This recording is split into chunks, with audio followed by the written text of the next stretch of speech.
Hai semuanya, balik lagi sama calon sarjana ya. Muammar Gaddafi. Dia bukan sekedar presiden biasa ya, tapi sosoknya dikenal sebagai diktator yang berkuasa sangat lama dari tahun 1969 sampai dengan tahun 2011.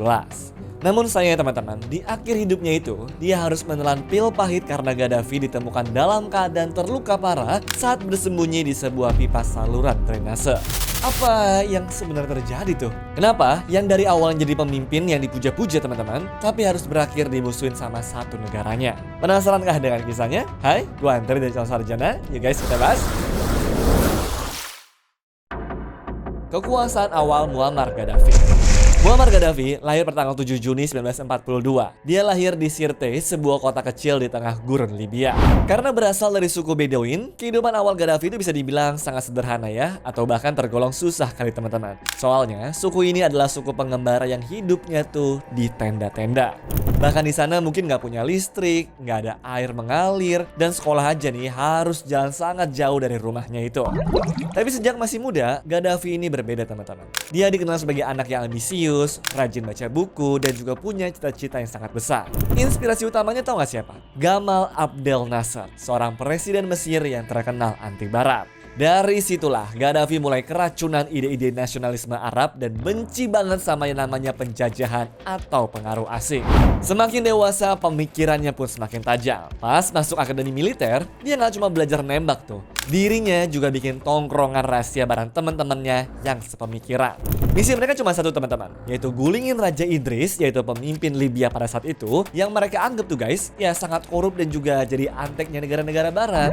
Kebenciannya sama negara-negara barat pun juga makin menjadi-jadi nih setelah tahun 1966 dikirim ke Inggris untuk ikut pelatihan militer. Di sana bukannya kagum, dia justru makin muak guys sama gayanya hidup orang barat. Makanya waktu balik lagi ke Libya, pikirannya makin radikal lah. Libya pokoknya harus bebas dari pengaruh asing dan rakyatnya harus punya kendali penuh atas kekayaan negaranya. Dan kesempatan emas akhirnya datang pada tanggal 1 September 1969. Waktu Raja Idris lagi berobat ke luar negeri, Gaddafi dan juga geng militernya itu berhasil tuh guys melancarkan kudeta. Cuma dalam satu malam nih, mereka berhasil mengambil alih seluruh pemerintahan. Dan yang paling gila tau gak apa? Kudeta ini berhasil tanpa ada satupun tembakan. Saat itu juga, Gaddafi yang baru berumur 27 tahun langsung mendeklarasikan berdirinya Republik Arab Libya dan Raja Idris tadi pun resmi digulingkan. Seperti itulah teman-teman sosok seorang anak gembala dari padang pasir yang berubah menjadi penguasa negara. Tapi tunggu dulu ya, cerita Gaddafi nggak berhenti di situ teman-teman. Justru disinilah semuanya baru dimulai. Begitu berkuasa, Gaddafi langsung tancap gas untuk ngewujudin janji-janjinya. Tahu langkah pertamanya apa? Dia nendang perusahaan-perusahaan minyak asing dan juga bilang, minyak ini punya rakyat Libya, bukan punya kalian. Duit minyak yang melimpah ini pun juga dia pakai untuk sejahterain rakyatnya itu teman-teman. Pendidikan dan kesehatan pokoknya gratis total. Makanan dan juga listrik tahu nggak gimana? Disubsidi. Keluarga miskin pun dapat bantuan rumah gratis. Dan hasilnya apa? Di tahun 1970-an sampai dengan 80-an, standar hidup rakyat Libya pun roket tuh teman-teman. Yang tadinya banyak yang buta huruf, jadi bisa sekolah, bahkan kuliah ke luar negeri. Luar biasa kan? Tapi, di balik semua kebaikan itu, ternyata ada harga yang harus dibayar, yaitu kebebasan mereka. Gaddafi bikin sistem demokrasi rakyat bernama Jamahiriyah. Teorinya sih keren, rakyat yang berkuasa teman-teman. Tapi kenyataannya apa? Semua keputusan akhir tetap di tangan orang ini. Nggak ada pemilu, nggak ada partai politik lain. Dan kalau sampai berani protes ataupun ngelawan, tahu nggak apa? Siap-siap ditangkap, disiksa, atau hilang selamanya deh. Dia juga ngatur kehidupan pribadi rakyatnya tuh. Seperti minuman alkohol dilarang, media dikontrol penuh, dan semua pengaruh barat pun juga diberantas. Makin lama berkuasa, Gaddafi jelas tuh teman-teman, nunjukin sisi otoriternya. Dia benar-benar nggak peduli tuh sama sekali dengan negara-negara barat. Bahkan yang paling bikin dia jadi sorotan dunia dan juga namanya berubah jadi orang gila dari Libya adalah karena dia ini guys dikenal mendanai kelompok-kelompok teroris internasional. Salah satu yang paling terkenal tahu nggak apa? Dia dituduh jadi dalang di balik tragedi bom pesawat Pan Am 103 di Lockerbie, Skotlandia yang berhasil menewaskan 270 orang. Bahkan dari sini akhirnya Libya harus bayar miliaran dolar kepada keluarga korban-korbannya. Belum lagi aksi-aksi eksentrik lainnya tuh teman-teman.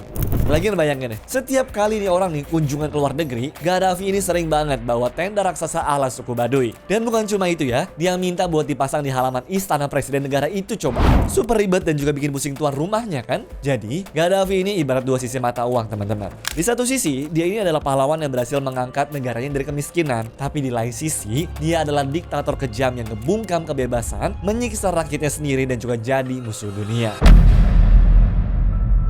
Awal kejatuhan Gaddafi.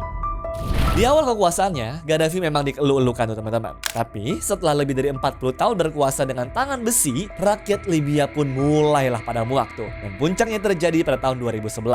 Semua bermula di Benghazi, kota terbesar kedua di Libya ya. Tanggal 15 Februari 2011, keluarga para tahanan politik demo tuh dengan menuntut pembebasan Fatih Terbil, yaitu seorang pengacara HAM yang dikenal vokal soal pelanggaran hak asasi manusia. Tapi seperti biasa teman-teman, Gaddafi yang gak suka dikritik sama sekali ini langsung lah tuh menghajar mereka semua pakai kekerasan. Namun kali ini bukannya takut, rakyat malah makin ngamuk semua. Tanggal 17 Februari pun menjadi hari kemarahan. Ribuan orang di seluruh Libya pun turun ke jalan. Dan sebenarnya tuntutannya itu simpel teman-teman. Mereka minta demokrasi dan juga akhir dari kediktatoran. Sayangnya, respon dari pemerintah Libya malah brutal. Lebih dari 230 orang tewas dalam waktu 4 hari saja. Habis itu Gaddafi malah pidato coba di TV dan dengan santainya bilang seperti ini. Kalau para demonstran itu cuma agen asing dan juga anak-anak muda yang lagi teler narkoba. Ya auto bikin rakyatnya makin benci lah. Nah, masalahnya di sini yang muak sama pemerintahan Gaddafi itu ya nggak cuma rakyat, tapi beberapa orang di militer juga merasakan hal yang sama teman-teman. Makanya banyak unit militer yang membelot dan juga ikutan gabung sama para rakyat. Para pemberontak ini pun juga langsung bergerak cepat tuh. Mereka ngebentuk Dewan Perwakilan bernama NTC atau National Transitional Council yang dipimpin sama mantan Menteri Kehakiman. Tujuannya jelas ya, yaitu untuk gulingin Gaddafi ini. Libya pun akhirnya terbelah. Perang saudara pecah di mana-mana teman-teman. Sementara itu, pasukan Gaddafi yang masih loyal termasuk pasukan elit yang dipimpin putranya yaitu Kamis Gaddafi berusaha merebut kota-kota yang dikuasai oleh pemberontak. Mereka bakal menyewa tentara bayaran dari Afrika untuk memperkuat barisannya. Nah, melihat situasi itu makin kacau dan juga ada ancaman pembantaian massal, dunia internasional jelas tidak tinggal diam ya. Negara-negara seperti Amerika, Perancis dan juga Inggris yang mana masih di bawah bendera NATO akhirnya pada turun tangan semua tuh. Mulai 19 Maret mereka melancarkan serangan udara. Tujuannya bukan untuk menjajah ya, tapi untuk ngelindungin warga sipil dan juga ngancurin kekuatan militernya Gaddafi. Terus orang ini sendiri gimana tuh? Dia malah makin ngaco guys.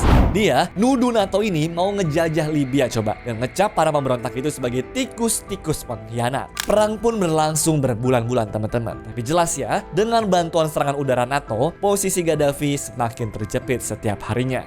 Puncaknya pada tanggal 20 Agustus 2011, para pemberontak melancarkan serangan besar-besaran ke ibu kota yaitu Tripoli. Kompleks istana super megah miliknya Gaddafi berhasil direbut pada saat itu. Namun, Gaddafi berhasil kabur duluan teman-teman. Dia dan juga keluarganya kabur ke berbagai arah. Tapi Gaddafi sendiri memilih untuk bertahan di Libya dan ngumpet di kampung halamannya yaitu di Sirte. Tapi kenapa di situ? Kota itu guys soalnya punya tempat khusus di hatinya Gaddafi. Karena ini adalah tempat di mana dia lahir dan membangun semuanya dari nol.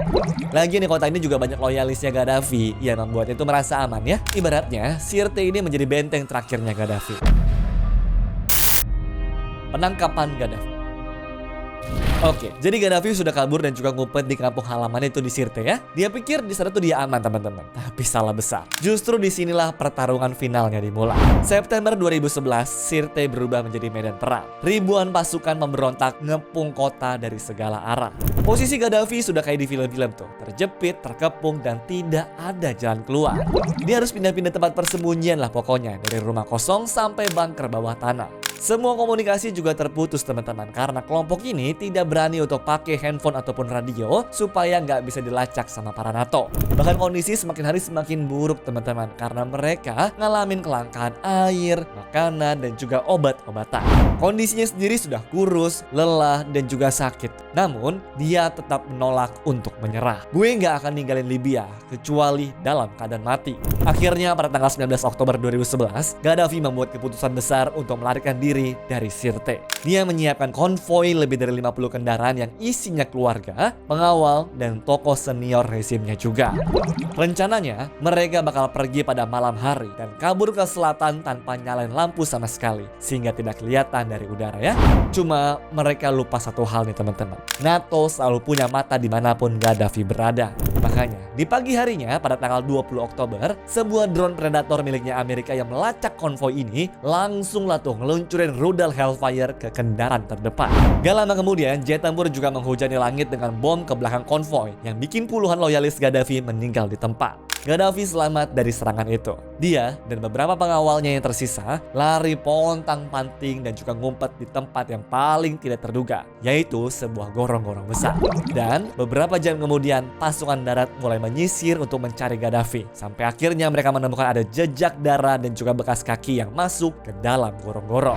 Waktu mereka masuk nih, mereka melihat Muammar Gaddafi telah berlumuran darah teman-teman. Apa yang terjadi selanjutnya adalah kekacauan total. Gaddafi diseret keluar, dipukuli, dihina, dan diarak keliling sama massa yang sedang mengamuk. Dan gak lama kemudian, dia dinyatakan tewas.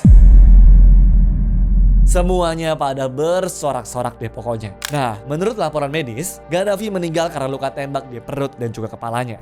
Cuma, kapan dia meninggal ini masih menjadi misteri sampai sekarang ya. Soalnya, kalau kita melihat videonya diarak sama orang-orang, dia masih kelihatan kuat-kuat aja kan?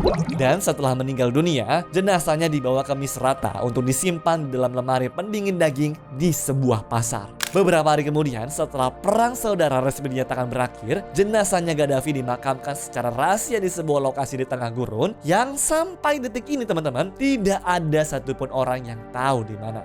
Jadi gimana nih guys, kisah sejarah pada hari ini? Sosok yang pernah menjadi harapan negara berakhir di tangan rakyatnya sendiri. Tapi dari cerita Gaddafi ini jadi salah satu bukti ya, kalau seseorang tuh guys bisa mabuk sama kekuasaannya dan berubah menjadi orang yang berbeda. Anyways, cukup sampai di sini ya guys video hari ini. Sampai jumpa di video selanjutnya. Dah.